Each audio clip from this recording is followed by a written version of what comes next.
여호수아 7장 우리 1절에서 5절에 있는 말씀 우리 함께 읽도록 하겠습니다. 이스라엘 자손들이 온전히 바친 물건으로 말미암아 범죄하였으니 이는 유다 지파 세라의 증손 삽디의 손자 갈미의 아들 아간이 온전히 바친 물건을 가졌습니다. 여호와께서 이스라엘 자손들에게 진노하시니라. 여호수아가 여리고에서 사람을 베델 동쪽 베다온 곁에 있는 아이로 보내며 그들에게 말하여 이르되 올라가서 그 땅을 정탐하라 하며 그 사람들이 올라가서 아이를 정탐하고 여호수아에게 돌아와 그에게 이르되 백성을 다 올라가게 하지 말고 2-3천 명 올라가서 아이를 치게 하소서. 그들은 소수이니 모든 백성을 그리로 보내어 수롭게 하지 마소서 하므로 백성 중 3천 명쯤 그리로 올라갔다가 아이 사람 앞에서 도망하니 아이 사람이 그들을 36명쯤 쳐 죽이고 성문 앞에서부터 스바림까지 쫓아가 내려가는 비탈에서 쳤으므로 백성의 마음이 녹아 물같이 된지라. 아멘. 할렐루야. 지난 시간에 하나님께서 그 여리고성을 정복하게 할 때 우리가 세 가지를 기억하자는 거예요. 첫째는 인간적인 방법으로 하지 않고 하나님의 방법으로 공격했다는 겁니다. 두 번째는 하나님의 말씀, 언약궤가 중심이 되어 행했고, 세 번째는 하나님의 말씀에 순종하여 이제 돌 때 정말 무너지지 않을 것 같은 견고하였던 여리고성이 무너지게 되고 정복해 되는 것을 보게 됐지요.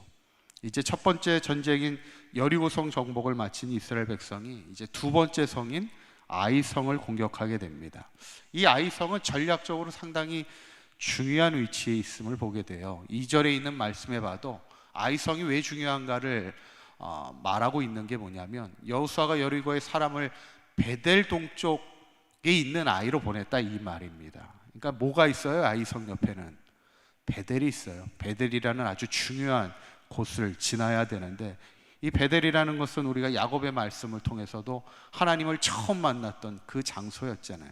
베델은 아주 상징적으로 중요한 자리인데 이 베델을 치기 위해서는, 베델에 가기 위해서는 이 아이성을 통과해야 됩니다. 그래서 이 아이성 전투가 상당히 중요한 전투인데, 그런데 아이성을 치러 갔다가 어떻게 됩니까? 4절에 있는 말씀을 보면 백성 중 3천 명쯤 그리로 올라갔다가 아이 사람 앞에서 도망했다 이런 얘기를 합니다. 도망했다는 건 뭐야? 전쟁하러 올라갔다가 도망했다는 건 참패하고 패배했다는 얘기입니다. 결국 등을 보이는 자가 지는 거잖아요. 이렇게 보면 아이성을 올라갔다가 결국 철저하게 패배하게 되는 것을, 어쩌면 하나님은 이 패배를 통해서 우리에게 말씀하고 있는 것이 있어요. 왜 이스라엘 백성이 아이성에서 참패할 수밖에 없었을까? 첫째는 자만입니다.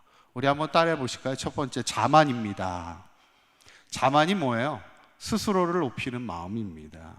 이번 아이성을 정복할 때 역시 정탐꾼을 보내어 정탐을 마치고 와서 보고할 때 3절에 보면 정탐꾼이 이렇게 이야기합니다. 여호수아에게로 돌아와 그에게 이르되 다 올라가지 말자는 거예요. 아이성은 그렇게 크지 않기 때문에 충분하다는 거예요. 그래서 소수만 3천 명만 올라가게 되는 것을 보게 되죠. 어떻게 보면 스스로 자만하는 그런 것을 보게 됩니다. 여러분, 사람이 큰 승리를 했을 때 조심해야 합니다. 지난번에 우리가 올림픽 경기를 보면서 축구 경기 보셨나요? 혹시 축구를 보면서 멕시코한테 3-6으로 아주 참패를 당합니다. 예선전을 통과할 때만 해도 야, 이러다가 우리 우승하는 거 아니야? 막 이랬어요. 왜냐하면 예선전에 온두라스하고 6-0으로 이겼습니다. 근데 오히려 제가 볼 때는 6-0으로 이긴 게 독이 된 거예요. 이게 아슬하게 이겨서 이게 좀 악바리 같은 마음을 가지고 올라가야 되는데 6-0으로 이기니까 이거 쉽네? 뭐 이렇게 생각이 되는 거예요. 그러다 보니까 멕시코가 상당히 강한 팀이기도 하지만 그냥 속수무책으로 처음부터 그냥 지게 되죠. 여러분, 참 우리가 인생을 살아간다는 것, 또 우리가 믿음으로 산다는 것도 마찬가지고, 저도 뭐 목회를 하고 있지만 목회를 한다는 것도 다 똑같은 것 같아요. 원리는 다 똑같습니다. 뭐냐면 처음 마음을 잃지 말아야 돼요. 처음에 마음을 잃지 말고 초심을 잃지 않고 살아가는 것. 그래서 사도 바울이 고린도전서 10장 12절에 우리에게 이렇게 말씀하고 있죠. 한번 읽어보실까요? 시작. 그런즉 선 줄로 생각하는 자는 넘어질까 조심하라는 거예요. 우리가 항상 조심해야 될 때가 언제예요? 잘 될 때입니다. 교회도 항상 조심할 때가 언제일까요? 부흥할 때입니다. 부흥할 때 조심해야 돼요. 가정도 마찬가지입니다. 우리가 개인의 신앙도 뭔가 사업이 잘 될 때 그때 조심해야 되고, 뭔가 어려움을 당할 때보다는요, 오히려 잘 될 때 우리가 항상 내가 넘어지지 않을까를 항상 생각할 줄 아는 게, 그게 지혜로운 인생이죠. 우리가 성공할 때일수록, 잘 될수록, 우리가 높은 자리에 올라갈수록 우리가 항상 겸손하게 하나님 앞에 기도하는 인생을 살아가는 것이 우리에게 중요하죠. 저는 바라기는 항상 우리가 하나님 앞에 겸손하게 새벽을 깨우며 기도하는 자의 자리를 지키는 저와 여러분들의 삶이 되시기를 간절히 축원합니다. 두 번째로 실패의 원인이 뭐냐면 범죄예요. 한번 따라해 보실까요? 범죄입니다. 1절에 있는 말씀을 보면 한번 읽어보도록 하겠습니다. 시작. 이스라엘 자손들이 온전히 바친 물건으로 말미암아 뭐하였다고요? 범죄하였으니 이는 유다 지파 세라의 중손 삽디의 손자 갈미의 아들이 온전히 바친 물건을 가졌음이라 하는 거예요.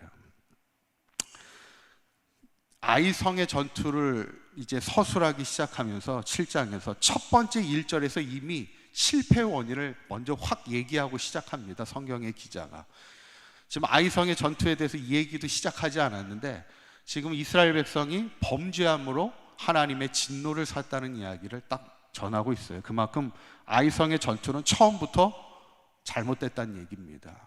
아이성의 전투는 처음부터 실패하는 전투였음을 우리에게 말씀해요.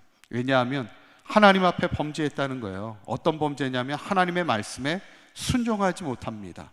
여호수아 6장 18절에 보면은 하나님이 먼저 여리고성을 정복할 때 이런 말씀을 줘요. 너희는 온전히 바치라는 거예요. 그리고 다음 페이지에 보시면 뭐라고 얘기하면 그 바친 물건에 절대로 손대지 말라는 거예요. 여리고성을 정복할 때 온전히 여리고성을, 이제 다음 시간에 한번 다시 나누겠지만, 절대로 그것은 하나님께 드리고 그것을 너희들이 취하지 말라는 건데, 그때 누가 그것을 취합니까? 아간이라는 사람이 그것을 취하죠. 21절에 보면은 내가 노력한 물건 중에 신할산의 아름다운 외투 한 벌과 금과 은을 이렇게 취하는 것을 보게 돼요. 그런데 참 저는 이 7장에 있는 말씀을 쭉 보다 보면 이제 그 범죄한 사람을 이렇게 색출해내잖아요. 그 장면이 참 섬뜩한 장면입니다. 그렇죠? 우리가 잘 알고 있잖아요. 아침 일찍이 모든 지파의 사람들을 다 집합시킵니다. 12지파가 다 모여요. 거기서 이제 제비를 뽑기 시작합니다. 누가 범죄하였는가를 제비 뽑아요. 처음에 제비 뽑을 때는 어느 지파인가를 먼저 뽑습니다. 그랬더니 유다 지파가 먼저 딱 걸리는 거예요. 그리고 다음에 유다 지파에서 누가 뽑혀요? 세라 족속이 뽑힙니다. 그리고 누가 뽑혀요? 삽디가 뽑힙니다. 그리고 삽디 가족 중에 아간이 뽑히게 되는 거예요. 하나님이 정확하게 아간을 찾아내시는 그 장면에, 야, 아간은 어떤 심정이었을까? 이런 생각을 해봅니다. 모든 백성이 모여 있을 때 누가 범죄했는지를 하나님이 찾으시는데, 이게 점점점 조여오잖아요. 유다 지파가 뽑히고 막 이렇게 세라 족속이 뽑히고 삽디의 가족이 뽑힐 때 아간의 마음은 어땠을까? 왜 굳이 이렇게까지 하나님이 아간을 찾아내셨을까? 이거는 온 이스라엘 백성에게 주시는 하나의 메시지예요. 철저하게 그 공동체 안에 있는 죄악을, 요만한 한 사람의 죄악이라도 하나님이 찾고 그것을 제하시겠다는 얘기입니다. 왜냐하면 죄라는 것은 처음에는 뭐예요? 작은 거에서 시작됩니다. 어쩌면 죄라는 것은 한 사람에 의해서 시작돼요. 그것이 점점점 퍼져나가는 거예요.